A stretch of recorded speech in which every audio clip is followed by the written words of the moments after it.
Hello, everybody. My name is Nick Totaro, Professor of Information Technologies and Computer Science, Lakeland Community College. I teach ITIS 1360 Digital Forensics. This presentation will be concerning the report that you received about a forensics investigation of a USB drive. Now, before we get into the report, I want you to understand that we need to suspend reality just a little bit. In a typical digital forensics analysis, imagine a smartphone, a hard drive, a computer, even a USB drive. You could be dealing with literally thousands of files, many deleted files, hidden files, files that are available to anybody. And when we do a digital forensics analysis of a particular device, we have to look at all those files, and that could be a very arduous task. Think about your own smartphone. How many image files do you have on that smartphone? So if we had to do a forensics analysis on that smartphone, we would have to look at all those files. So we suspend reality just a little bit. We have a USB drive and we have a handful of files to make this a more manageable report. Beyond that, every step that I took in the creation of this report is the normal steps that a forensics analyzer or investigator would take, right? So let's take a look at the report and let's break some things down a little bit. All right. One of the overarching principles of digital forensics is we never want to work with the actual evidence. And that is somewhat quite possible when we're dealing with digital forensics.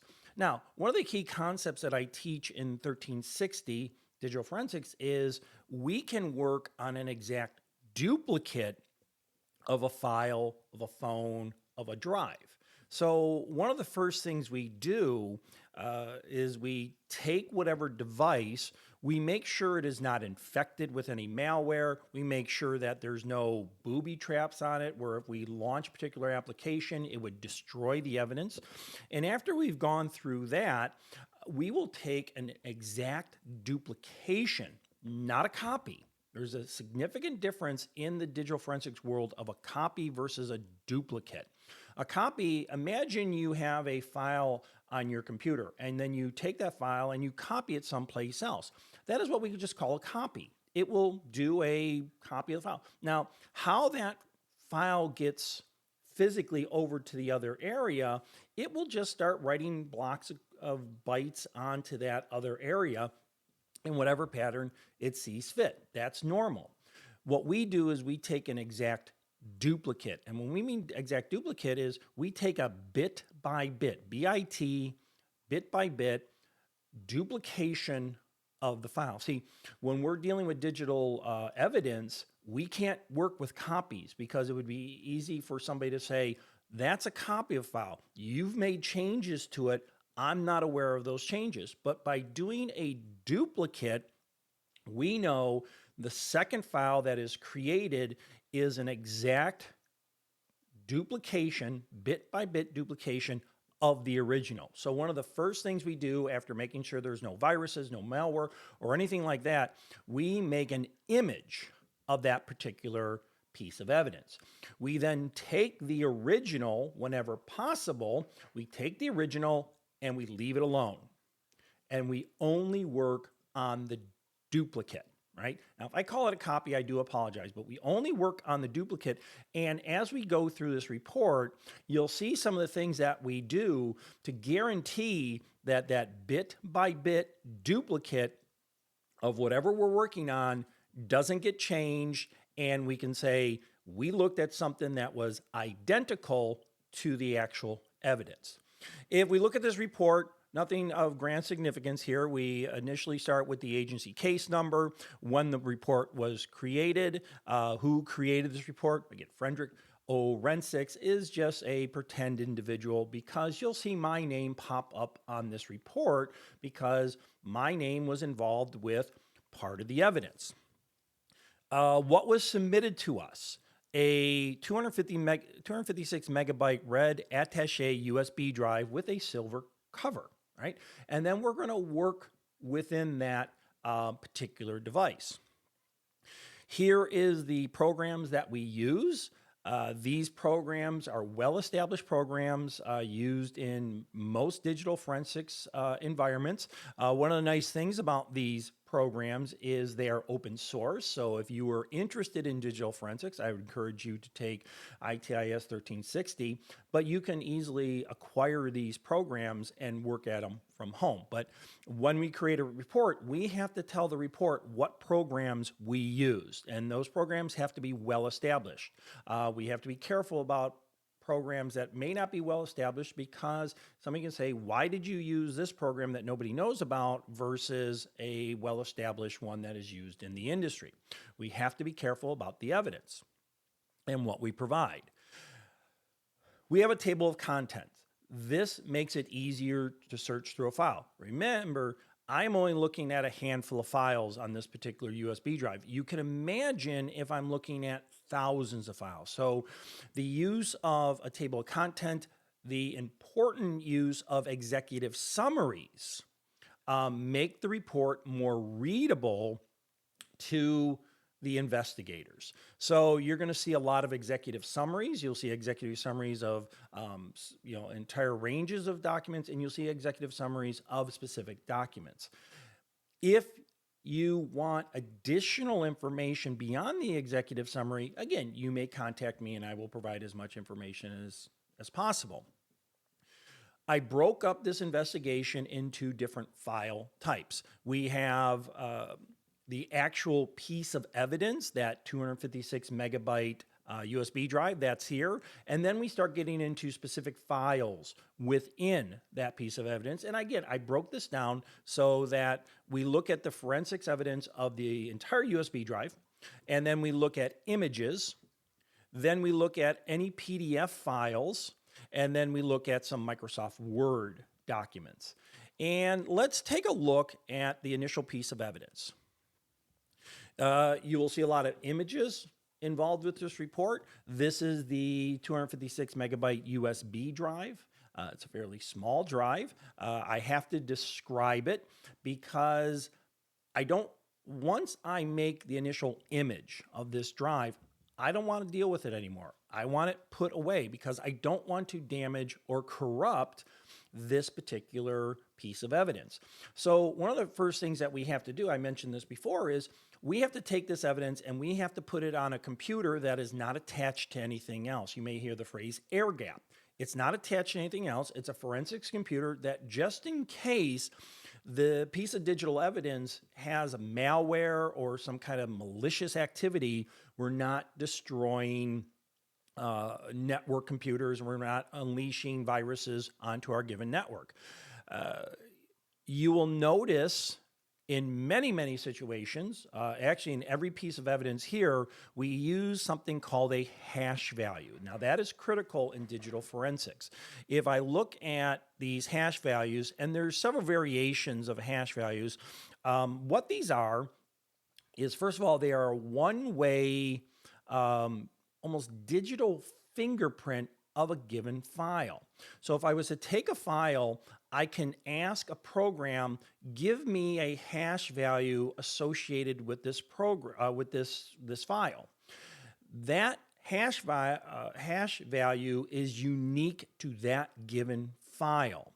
Meaning, if I change anything in that file, if I change one bit in that file, the hash value will change. And this is a method that we can guarantee that the duplicate of what we created is identical to the original. So when I created an image of this USB drive, I asked for 3 different hashes. Most of the time you can get away with 2.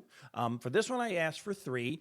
And if after it imaged, I made sure that the hash value associated with the image was identical to the hash value associated with the original piece of evidence. This guarantees that I am now working on a perfect duplicate of that piece of evidence. And you're going to see hash values used quite extensively in this report.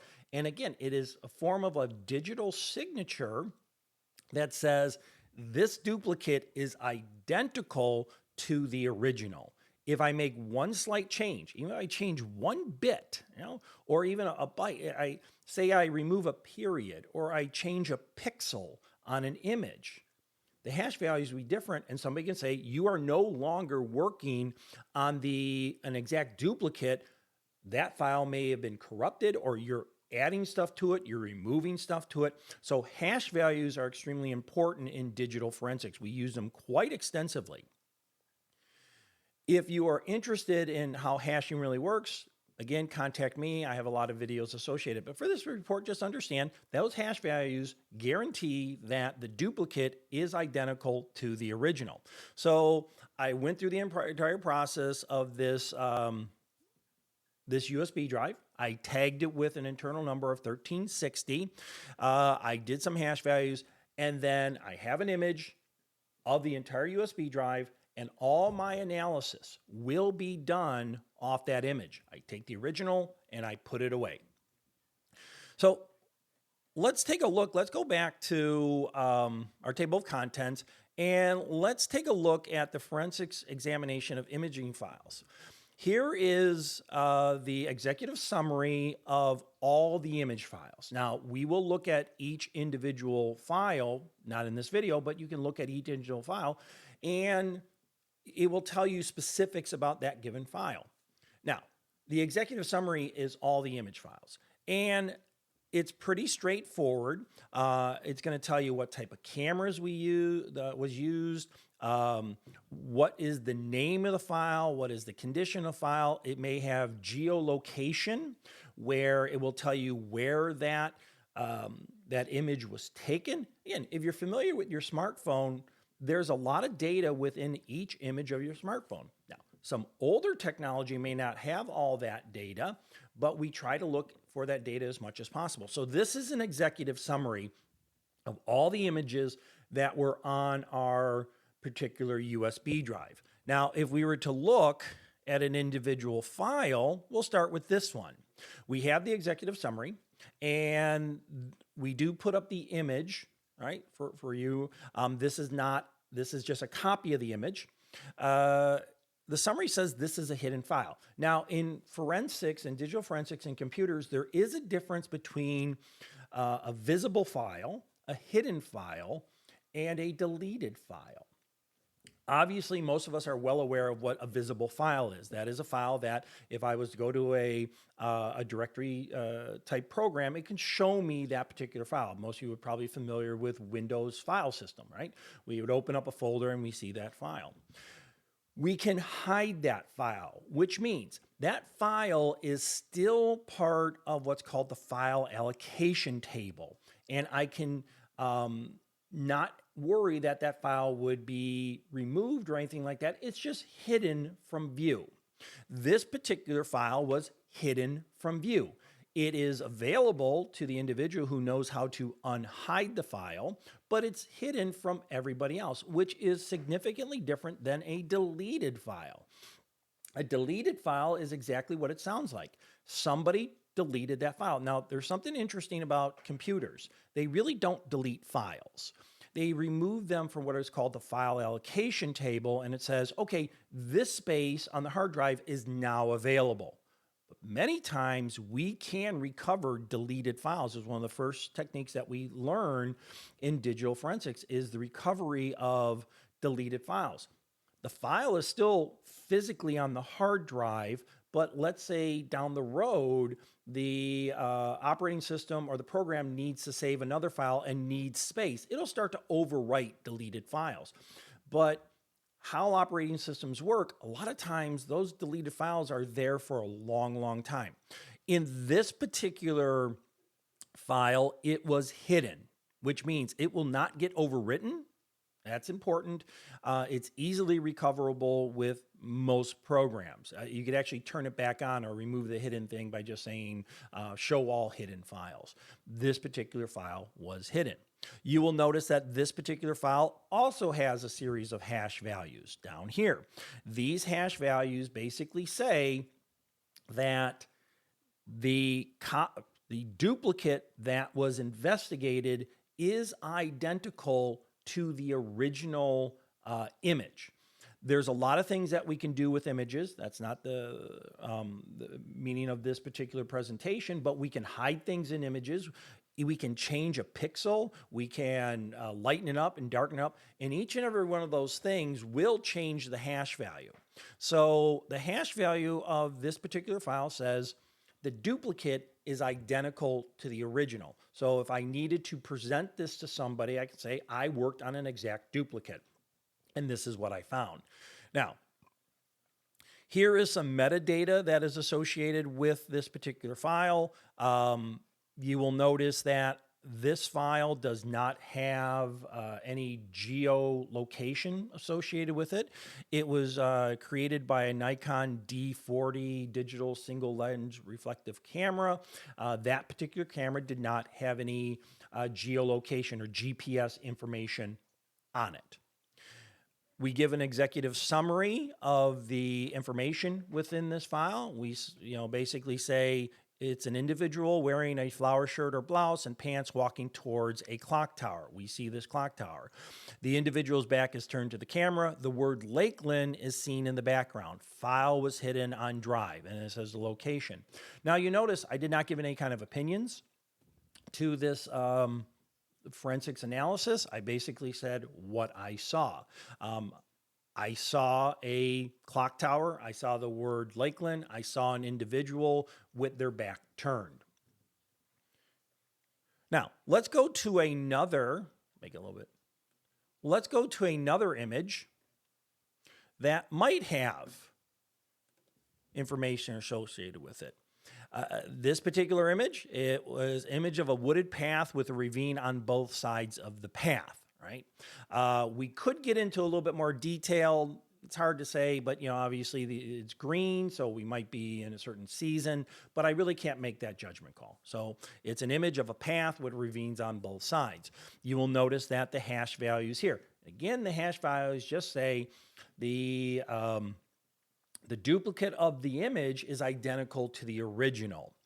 Now, this particular image was taken with a different camera. It was taken with a Sony ZV-E10, and it does have GPS coordinates to it. Now, it's important in the digital forensics world to understand the different types of cameras. We saw the Nikon did not have any GPS.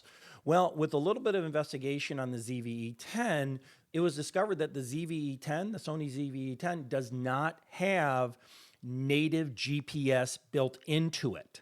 It gets its GPS when it is paired with a smartphone. There's an application that would go on a smartphone that would pair that smartphone with the ZV-E10. So if we were to ever to discover a smartphone, we can see if that smartphone was paired with the ZV-E10 that took these pictures. Now, a lot of cameras have the GPS function built right into them, but it's a good thing to know that the that the Sony does not, right? So there is a smartphone out there that paired with this Sony ZV-10. Some of the information, again, the summary is here. Now, if I scroll down just a little bit, we did provide a map of this particular file. Actually, this was a grouping of files. The images of DSC 00140 through 167 appear to be taken approximately at the same time. We gather that information. So apparently, the camera was used to take a series of photos. Also, you'll notice that there are images missing from 140 to 148. So we're missing 41, 42, 43, 44, 45, 46, 47, et cetera, et cetera, et cetera. Now, those images were not on the USB drive. They could be still on that digital camera. So if we ever discover the digital camera, we can look at the photos that were not on that USB drive. So this tells us that at some point, somebody took the digital images and transferred them over to the USB drive. Let's take a look at PDF files. And we have executive summaries of PDF file. PDF files is a way that we can share information, we can print information without having it change. It has nothing to do with digital forensics.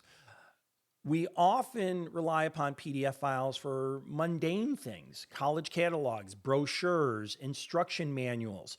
So when you download certain content, it'll often come in a PDF form.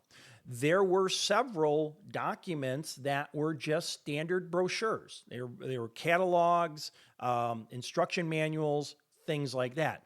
In those particular cases, the executive summary says, yeah, there was 5 PDF files. It names the PDF files that really don't have extra information that's associated with them.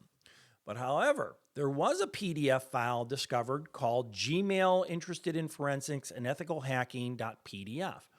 This particular PDF file appears to be a printout of an email chain. So the file appears to be a printout of an email chain initiated by a Jack Tripper with the email address between Nicholas A. DeTiro, an instructor at Lakeland Community College. So this was a dialogue that was initiated by the individual, Jack Tripper, with the Gmail address to me, and we established a particular dialogue.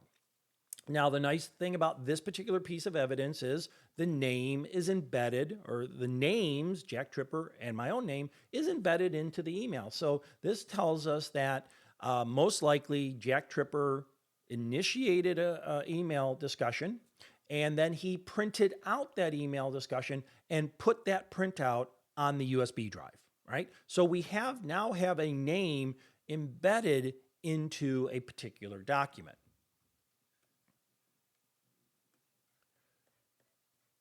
Let's take a look at the Microsoft Word files.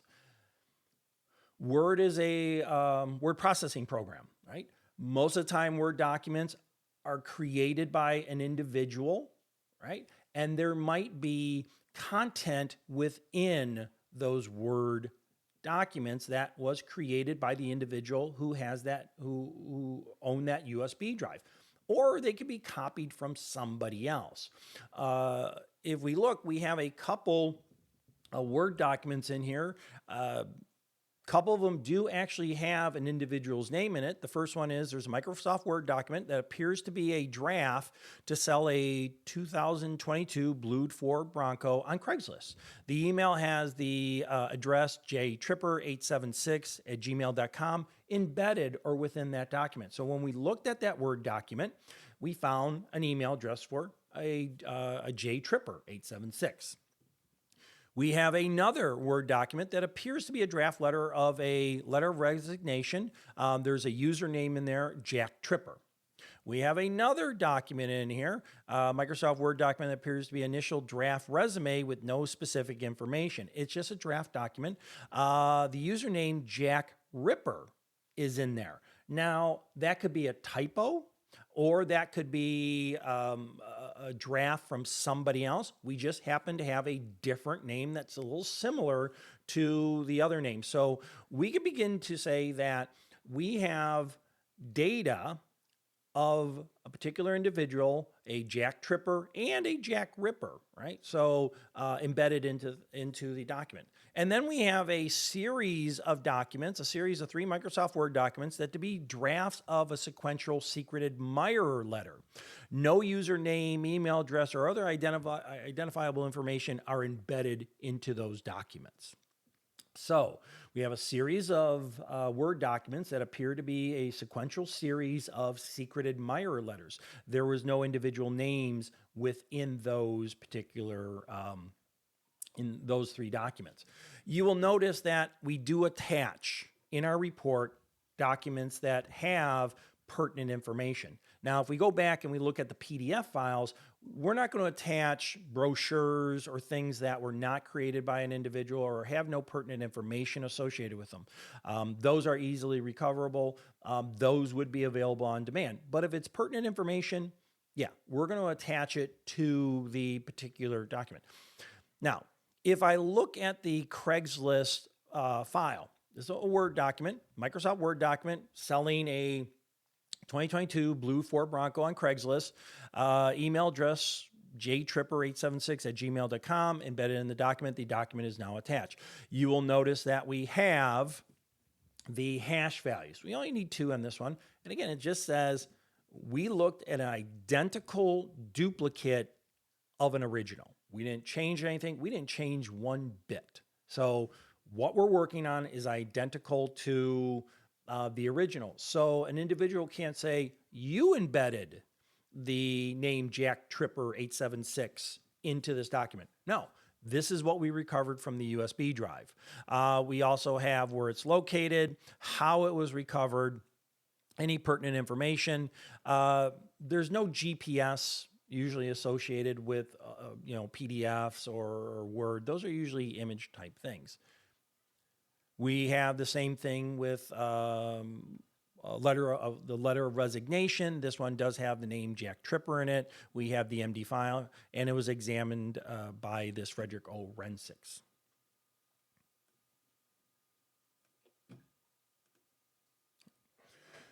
So we covered a lot of information here. It's just meant to show you the differences between working with the original, which we don't want to do. If we don't have to work with the original, we don't work with the original. Now, sometimes we have to, right? But whenever we have the chance, we always want to work with an identical duplicate, and that is completely acceptable.